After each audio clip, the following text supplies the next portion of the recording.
In the early 1800s, Saartjie Baartman, known as the Hottentot Venus, died of a broken heart, a battered spirit, and longing for a place to call home.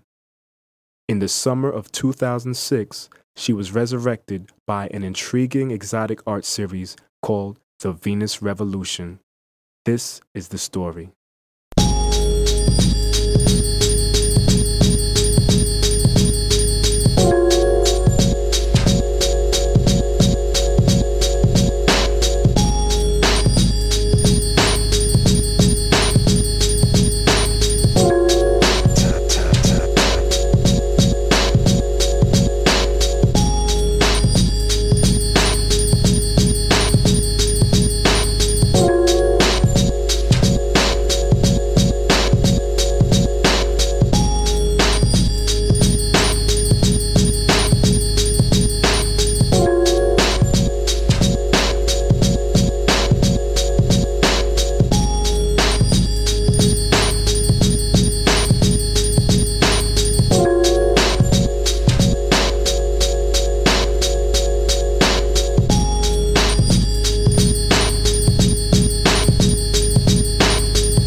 I've always felt good about me as a full-figured large woman to be in the company of women and people who can appreciate their bodies, who can appreciate their spirits, is a good environment and a good place to be.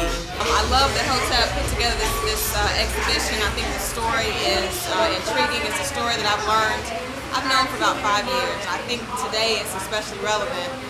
With some of the objectification that we see in the media with music. I think if more of us knew the story of the Venus Hottentot and how all this came to pass, then I think we would think a little bit harder about some of the decisions that we make and maybe some of the ways that we portray black women in the media.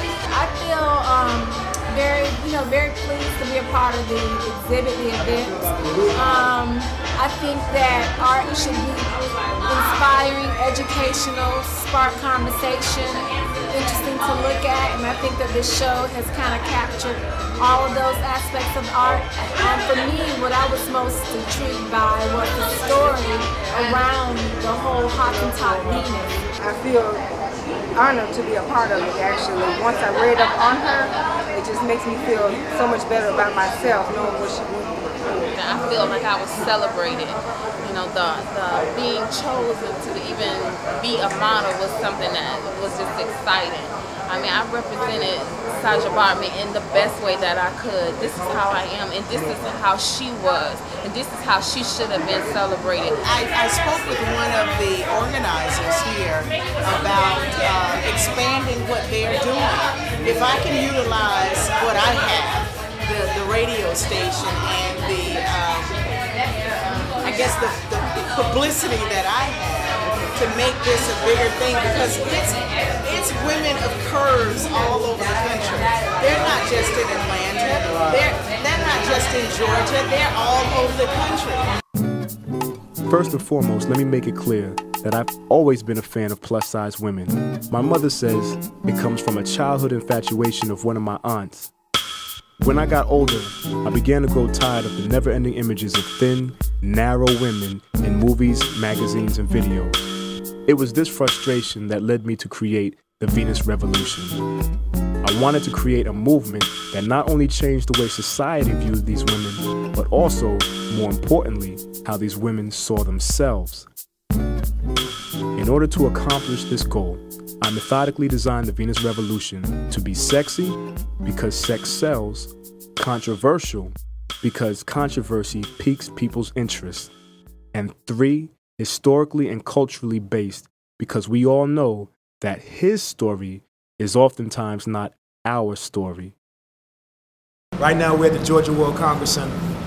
We are here for an event called Project Curves, which is a plus-size women's networking, workshop, fashion show conglomerate. They reached out to the Venus Revolution to basically they just believe in our cause, and they said, you know, we love your art exhibit, we love what you're doing for plus-size women, so how about you come out and exhibit at our event? So of course we took advantage of the opportunity to come out and let the women not only make them aware of our exhibit, but make them aware of the story behind the exhibit, which is the story of Saartjie Baartman, the Hottentot Venus. How you feeling today, Hotep? I feel real good about where I am in life right now in general. You know what I'm saying? And everything's popping off for me, the film, the book, the art exhibit, the newspaper. I'm very blessed, very humble right now, and continue to, look forward to continue to expand in my domain. You know what I'm saying? Right now we're good in Atlanta, and we're going to expand that to the Southeast region, and from there nationally, and then, of course, international, baby. I think the Venus Revolution is going to be the first piece that really takes us on an international scale because the historical aspect of it, which is between South Africa and Europe. The Venus Revolution is my contemporary vision of the forgotten story of the Hottentot Venus. The Hottentot Venus was actually a woman by the name of Saartjie Baartman. She was a Khoisan woman from a small village in South Africa. In the year 1810, upon seeing her amazing figure, an English traveler convinced Saartjie that she could make a fortune if she visited Europe and exhibited herself. This dream of fame and fortune quickly turned to a reality of pain and suffering as Saartjie became a public spectacle between England and France. She was displayed in the nude as a freak show at the Piccadilly Circus. She was also subjected to many degrading experiments that formed the bedrock of European myths about black women. When Saartjie died of an infection in 1815, her body was dissected, they made a cast and displayed her genitals, body parts, and skeleton at a museum in Paris, France. In fact, it wasn't until the year 2002, with the help of Nelson Mandela, that her remains were extradited back to South Africa and Saartjie was given a proper burial and placed to rest. However, the life of Saartjie Baartman didn't end without her making a huge contribution and impact in our world today. Here are 3 often overlooked facts that make up the main premise of the Venus Revolution. 1. The title, the Hottentot Venus, alludes to a reverence that the Europeans had for Saartjie. Why else would they name her after their own mythological goddess of love and beauty? 2. It's no secret where Europeans got this fashion idea from.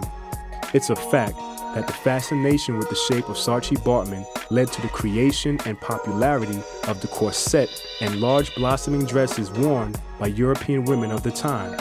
This design is still very popular in wedding dresses worn today. 3. Like it or not, with women like Beyoncé and Buffy the Body leading the way, America has reawakened the appeal of shapely women. And in the light of the history of the Hottentot Venus, we see that this interest is nothing new. So this is the beautiful studio right here that we do, where all the magic happens. This is where it all happens. Nucleus Media. Yeah, we do. Man, Kennedy. Originally, I'm from Africa. Okay. And I grew up with women with curves and things like that. So, I always love, those kind of things because there's no way you can see 2 women having the same curve. Different women has their different body parts. And their different body parts are totally different from different, the shapes. Especially when you're talking about the booty. There are some women with very, very big hips, and there are some with very thin hips, but the booty is a little bit far behind.